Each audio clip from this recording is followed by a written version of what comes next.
At Clover Park in Port St. Lucie, Florida, the New York Mets play the Houston Astros. Spring training on SNY is presented by Citi. Lineup for the Astros brought to you by Toyota. Three guys who will play every day in all probability. Straw, Brantley, and Castro in the lineup. And a last-minute change to Marcus Stroman, who talked his way into the lineup today. He wanted to face competition. Movement.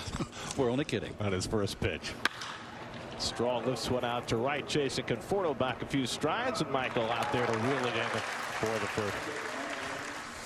Going from Toronto to the Mets as he knocks that down. Very good fielder, and he makes that play for the second out. Lindor stationed perfectly behind the bag. Throws out his buddy Brantley. That retires the side. 1-2-3 inning for Marcus Stroman. Mets come to bat with no score. Brandon Nimmo leading off for the second straight day. Even with a lefty on the mound, they slot Lindor in the 2-hole. Conforto getting his first start of the spring. As a barrel-chested Dominican lefty, Valdez had an outstanding year last year. 23 starts in the big leagues in his career. 10 last year. That his on-base percentage last year was over 400. He tops one back to Valdez. And Nimmo retired one away. 2018 with 129. He's a switch hitter, and he's about the same from each side of the plate. And he laces one right back to Valdez on one hop. And 2 assists for the pitcher and 2 out. They can hold him in any gap. He hits one off the pitcher's glove. And it rolls out to short where Pena takes care of him, and that retires the side. So 3 assists for Valdez in that first inning. No score after 1. 11th in on-base percentage, 9th in slugging, not what they had become accustomed to. Castro takes a running fastball for strike 3, and Stroman's got his first strikeout of the day. I've been in a car with you. I know how. You're a fast man. I am. That's on the outside corner. Stroman with a couple of strikeouts. So a 6 up and 6 down performance for Marcus. He wanted in, he got in, and he was perfect for his 2 innings. No score in the second. When the Mets had their 5-day COVID shutdown, he hits one sharply to short. Knocked down on the backhand by Pena, and the low throw is handled one away. And he corrected that one. I think one of his teammates. He unloads one to deep right field. De La Cruz takes a look, but that's way up on the berm. Wow. Jeff McNeil with the Mets' first run of the spring, and it comes on an impressive home run to make it 1-0 New York.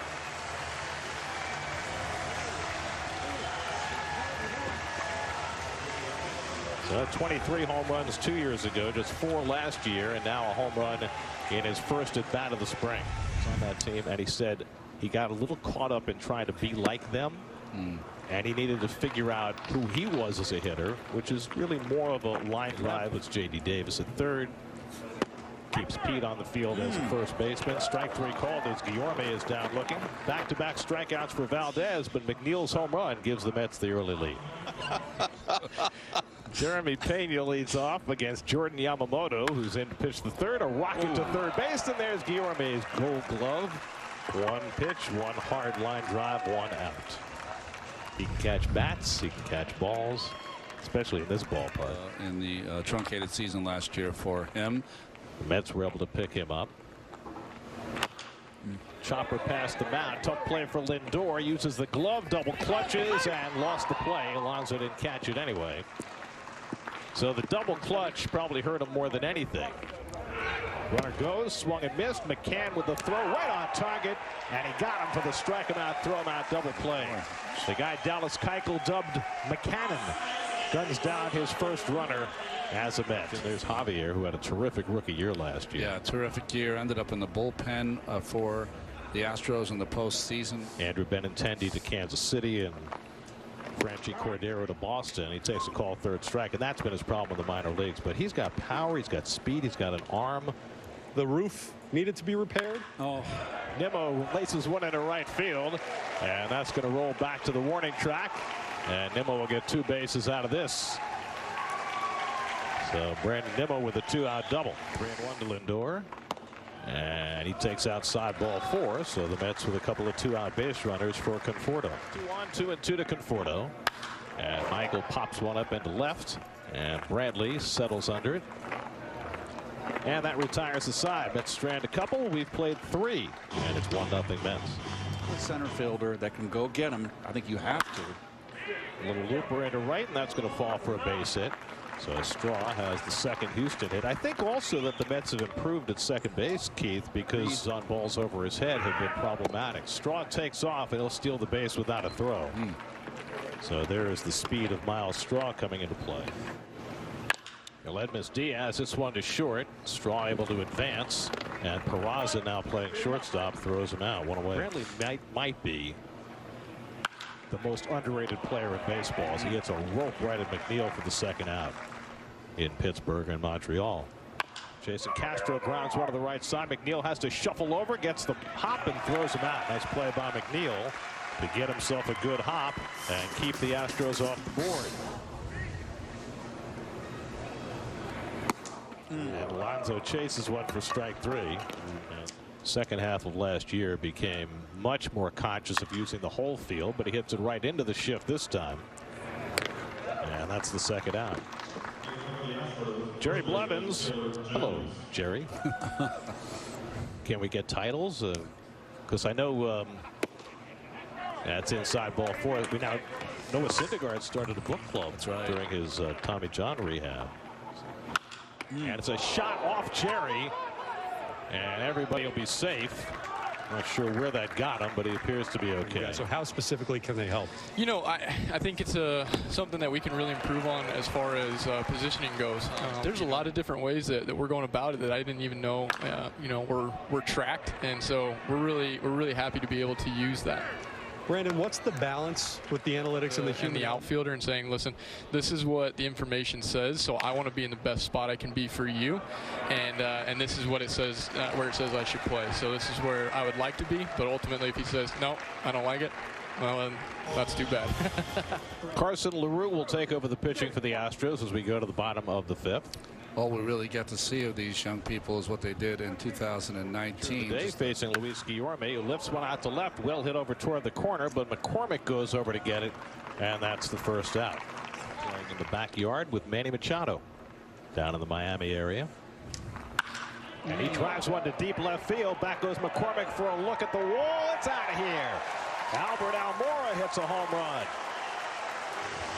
Almora, who did not hit a home run last year with the Cubs, it's his first of this spring. That's with their second solo home run of the day. McNeil and now Almora, and it's 2-0 New York. Laughing at me and saying wait till you're 30, and I thought 30, that's not very old, but you know, now that I am 30, I understand exactly what they're talking about, and just how your routine changes, you know, from the time you're a young buck to an older guy. Drew Smith will work the sixth inning for New York. Drew Smith pitching to C.J. Hinojosa. And a chopper. Peraza gets the big hop, and there are two away.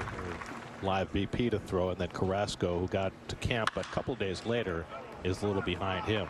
Fly ball out to right center, and another chance for Fargas on a 1-2-3 inning for Drew Smith.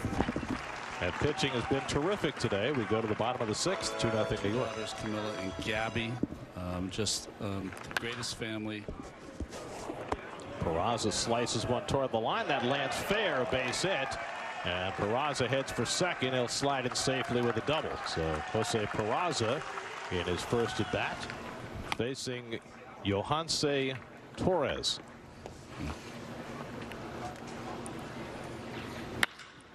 On the ground is short.